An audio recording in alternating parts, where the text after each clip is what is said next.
selamat pagi. Terimalah salam Buddhis dari Miss. Namo Sang Hyang Adi Budaya, Namo Buddhaya. Sebelum kita memulai materi pada hari ini, marilah kita bersama-sama merangkapkan tangan kita di depan dada dan memberikan penghormatan kepada Buddha, Dhamma, dan Sangha dengan membacakan Parita Namakara Gata. Arahang sama Sambuddho Bhagawa Buddhang Bhagawantang Abiwademi Swakato Bhagawata Dhammo Dhammang Namasami Supatipanno Bhagavato Sawaka Sanggo Sanggang namami. Sabi sata bawantu sukitata. Semoga semua makhluk hidup berbahagia.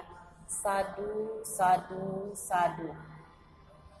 Oke, hari ini adalah materi kita tentang kehidupan Petapa Gotama. Tentang kehidupan Petapa Gotama. Di sini yang kita bahas adalah Pangeran Siddhartha telah meninggalkan istana dan sekarang dia adalah seorang petapa yang dikenal dengan nama Petapa Gotama.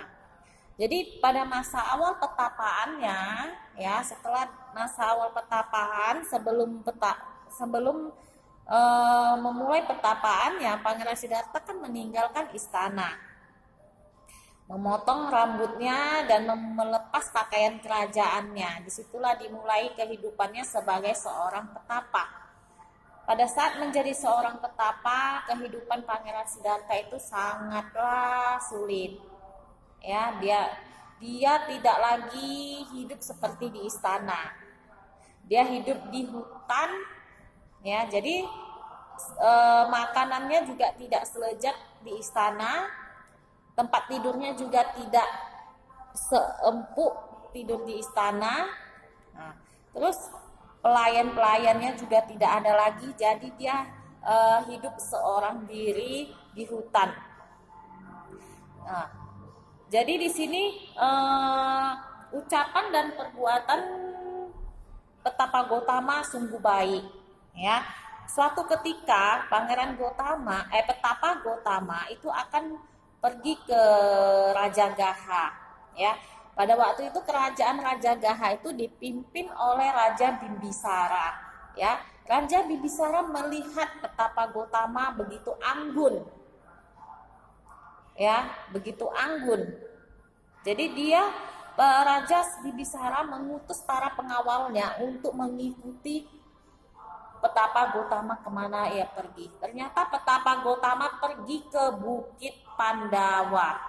Ya, pergi ke Bukit Pandawa.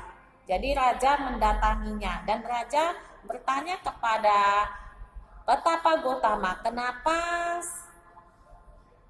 Petapa Gotama yang begitu anggun, ya, wajahnya itu adalah wajah kesatria, mau menjadi seorang petapa. Jadi Raja Bimbisara menawarkan penawaran kepada Petapa Gotama. Apa yang raja tawarkan? Raja menawarkan kalau Petapa Gotama mau meninggalkan petapaannya dan menjadi seorang kesatria, dia akan memberikan setengah kekayaannya untuk Petapa Gotama. Tapi Petapa Gotama menolaknya karena Petapa Gotama berkata kepada Raja Bimbisara bahwa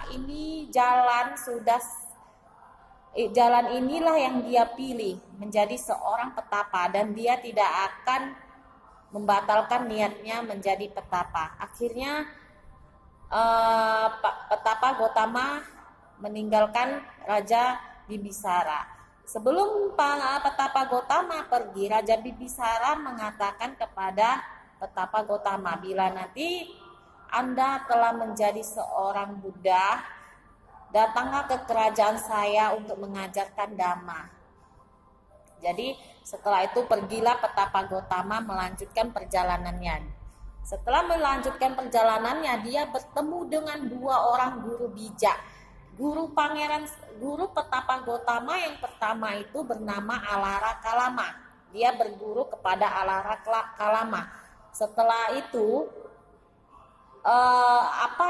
ilmu yang diajarkan oleh Alara Kalama itu menurut Petapa Gotama itu bukan itu yang ia cari. Apa yang ia cari tidak diajarkan oleh Alara Kalama. Jadi dia pergi meninggalkan Alara Kalama dan bertemu dengan guru yang kedua yang bernama Udaka Ramaputta. Setelah Udaka Ramaputta mengajarkan semua ilmunya, Petapa Gotama juga merasa apa yang ia cari itu belum diajarkan oleh Alara Kalama. Nah, jadi Petapa Gotama juga pergi meninggalkan Udaka Ramaputta.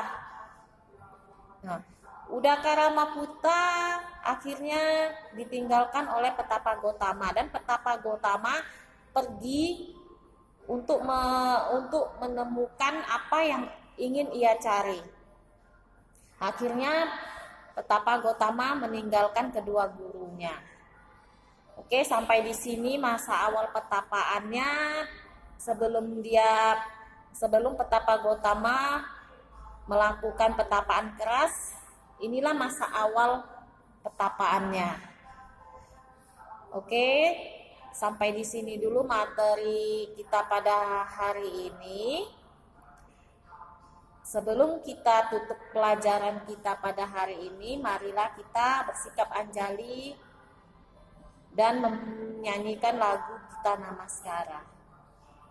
Mari kita menghormati Sang Buddha, junjungan kita, Guru Agung amatlah berjasa, mengajarkan kita kesunyataan.